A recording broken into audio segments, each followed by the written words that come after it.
정확하게 내가 저분한테 뭘 배울까가 명확한 목표를 갖는 게 중요한 것 같아요. 그분이 원하는 거는 내가 모든 걸 다 해줄 줄 아시는 거예요. 제가 황당했어요. 네, 여러분 안녕하세요. 반갑습니다. 일주일 만이네요. 그죠? 오늘도 잔잔한 이야기, 용기 한 스푼, 또 위로 한 스푼을 가지고 여러분 시작할까요? 멘토가 중요하다고 생각해요. 성공한 사람의 경험과 지혜를 배워서 내가 성공하는데 가속화를 시킬 수 있는 그런 기회가 된 것 같아요. 그래서 우리가 뭐든지 배우면 할 수 있잖아요. 나는 구성원들한테 하는 얘기가 살아가면서 네가 성장하고 싶으면 멘토를 꼭 정해라. 네 롤모델을 정해라 얘기를 하거든요. 그것만큼, 멘토만큼 좋은 게 없는 게 멘토의 그 경험과 지식이 딱 배우게 되면요. 내가 알고 있던 모든 것들이 가속화가 되기 시작해요. 그래서 저는 잘 배우고 싶고 정말 성장하고 싶으면은 멘토를 만나고 멘토한테 배우는 일이 굉장히 전 중요하다고 생각을 합니다. 그리고 우리 회사에서도 가장 성공하게 된 이유 중에 하나가 멘토 멘티 시스템에 의해서 무엇이 하나 부족해서 못했던 친구가 멘토를 통해서 채워지면서 아주 급격하게 성공하는 일을 굉장히 많이 봤거든요. 그래서 저는 성공하기 위해서 멘토가 있는 것이 무조건 중요하다고 저는 생각을 하는 편입니다. 저 그 질문 굉장히 많이 받아요. 대표님 멘토는 누구예요? 이렇게 얘기하는데 내 멘토는 누굴까 이렇게 생각해 보니까 저는 그때그때 멘토가 틀린 것 같아요. 멘토가 누가 깍 정해진 건 아닌데 이런 분야에는 어떤 분이 좀 잘할까? 이런 건 어떤 분이 좀 전문가일까?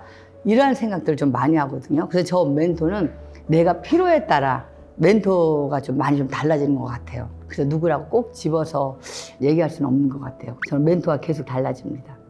그럼 혹시 준호형 경영에 있어서 네. 분이 있을까요? 이분을 좀 닮고 싶다. 저는 비교적 책에서 많이 보고 지혜를 좀 얻는 편이에요. 아이디어를 얻는 편이고 쉬는 날 같은 날 핫플레이스를 좀 많이 가는 편이에요. 그런 데 가서 저는 좀 아이디어와 창의적인 걸 좀 많이 좀 이렇게 보는 편이거든요. 세상 모두가 다 멘토가 아닌가 저한테는. 제가 제일 약한 게 사실 전략이에요. 그래서 거기에 대한 고민을 많이 했는데 어떤 분이 하나 있는데 그분이 전략적으로 일을 잘하신다 이 소문을 듣고 제가 소개를 받아가지고 그분하고 한 2년 정도 멘토로서 전략적 시스템을 만드는 걸 그분한테 많이 공부를 했습니다. 예를 들어 나 이제 멘토와 이야기를 할 거야, 뭐를 할 거야, 배울 거야 많은 얘기를 하는데 세월이 지나면 못하고 있어요. 왜 그랬냐면 정기적인 미팅을 정하는 게 가장 첫 번째예요. 그래서 저는 1년 플랜을 잡아버려요. 어떻게 하냐면 한 달에 2번 만나기도 하지만 그것만 만나는 게 아니라 여행을 가면 들을 게 정말 많아요. 이렇게 정기적인 미팅을 만나서도 들을 체계적인 게 굉장히 많은데 멘토하고 일부러 여행을 정해서 가봤더니 미팅에서 안 해줬던 저 깊숙이 있는 그런 노하우든가 그분의 스타일 이런 거를 좀 많이 배우면서 느끼면서 이렇게 흡수할 수 있는 시간이 길었던 것 여행이기도 했어요. 그래서 저는 멘토와 정기적인 미팅도 중요하지만 여행도 좀 한번 해보면서 절대적인 시간이 좀 필요하지 않을까 이런 생각을 조금 합니다. 그런 대표를 만나면 정기적으로 만나주세요라고 한다든지 어떤 방법들이 있는지 좀 궁금합니다. 정기적으로 만나요 해도 되고 뭐 멘토를 해주셔도 돼요 뭐 이렇게 해도 하는데 정식으로 내가 뭘 필요한 부분을 확실히 얘기를 하는 것 같아요. 정확하게 내가 저분한테 뭘 배울까가 명확한 목표를 갖는 게 중요한 것 같아요. 목표와 목적, 데드라인 정하는 것도 굉장히 좋아요. 그 사람의 노하우가 어느 날은 잘 나오기도 하고 어느 날은 안 나오기도 하면서 멘토하고 만날 때도 데드라인이 좀 필요하다. 그리고 또 멘토하고 할 때 가장 중요한 거는 아젠다가 있는 게 굉장히 중요해요. 그 다음에 헤어질 때 아젠다와 플랜을 가지고 만나는 거. 그 플랜을 가지고 또 나와서 얼마나 성장을 했는지 또 그 어떤 결과가 어떻게 됐는지 이렇게 만나면서 사실 시간 세이브도 많이 되고요. 진정한 걸 얻을 수 있지 않나 이런 생각을 합니다. 아니 제가 이제 강의도 좀 나가고 그러니까 어떤 분들이 멘토 좀 돼달라고 찾아오는 분이 있어요. 무조건. 제가 이제 한번 에피소드가 있는데 너무나 열정적으로 연락이 계속 오는 거예요. 근데 제가 그 분야를 모르는 분야거든요. 꿈이 뭐예요? 목표가 뭐예요? 그랬더니 1년에 한 50억 하는 그런 게 목표라고 이렇게 얘기를 하시더라고요. 6번, 7번 이렇게 만났는데 그분이 원하는 거는 내가 모든 걸 다 해줄 줄 아시는 거예요.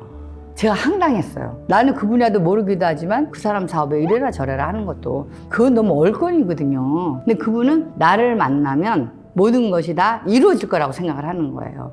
그래서 무조건 해줘야 되고 선생님은 이걸 아시지 않느냐 뭐 이런 식으로 한 6번, 5번 만나면서 제가 당황스러웠던 에피소드가 조금 있어서 이제는 누가 좀 멘토가 되어달라고 그러면 일일 멘토는 해요. 뭐 직원들이 이중률이 많다. 뭐 이럴 때 좀 어떻게 했으면 좋겠어요. 그럼 제가 다 아는 건 아니지만 우리는 이렇게 합니다. 이런 방법을 한번 써주시죠. 이런 얘기는 제가 해줄 수 있는데 완전히 제가 멘토가 되어서 그분을 이렇게 해주는 거는 어렵다는 경험을 가진 적이 조금 있습니다. 멘토와 멘토는 합이 참 중요한 것 같아요. 멘토, 멘티가 안 맞는 경우도 있어요. 그런데 이걸 바꿔주잖아요. 이 멘토가 이렇게 실력이 있었어? 잘 성장시키는 멘토네? 이런 생각이 들 정도로. 그래서 멘토, 멘티도 궁합이 굉장히 중요하구나. 멘토, 멘티도 약간 애정이 있으면 잘하는 것 같아요. 궁합에 따라 시너지가 전혀 달라지네요. 많이 좀 달라지는 것 같아요. 더 중요한 거는 멘토도 중요하지만 멘티가 얼마나 간절하냐, 열정적으로 덤벼야 될 것 같아요. 그러면 많이 배우는 것 같아. 제가 대학원에서 수업을 한 20년 했는데 제가 학생들한테 늘 하는 얘기가 있어요.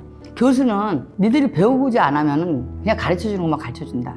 근데 니네들이 배우고자 하는 눈이 똥말똥말하고 막 적극적이면 교수는 공부를 안 할 수가 없다. 안 할 수가 없거든요. 잘 가르치게 만드는 건 너희들이다. 나는 오히려 학생들한테 그렇게 얘기를 했거든요. 제자들한테. 마찬가지로 멘티가 적극적이어야 되고요. 지가 원하는 게 내가 성공하겠다. 이번 일로 내가 한번 성장해 보겠다. 이런 생각이 간절해야 멘토의 모든 노하우를 받을 수가 있어요. 네, 오늘 멘토, 멘티에 대해서 얘기를 했습니다. 내 개인이 성장하는 것 중에서 가장 중요한 시스템이 멘토, 멘티 시스템입니다. 여러분도 멘토, 멘티 시스템을 잘 활용해서 성장하는 여러분이 되기를 기대합니다. 오늘도 이렇게 사소한 이야기 잘 들어주셔서 감사합니다.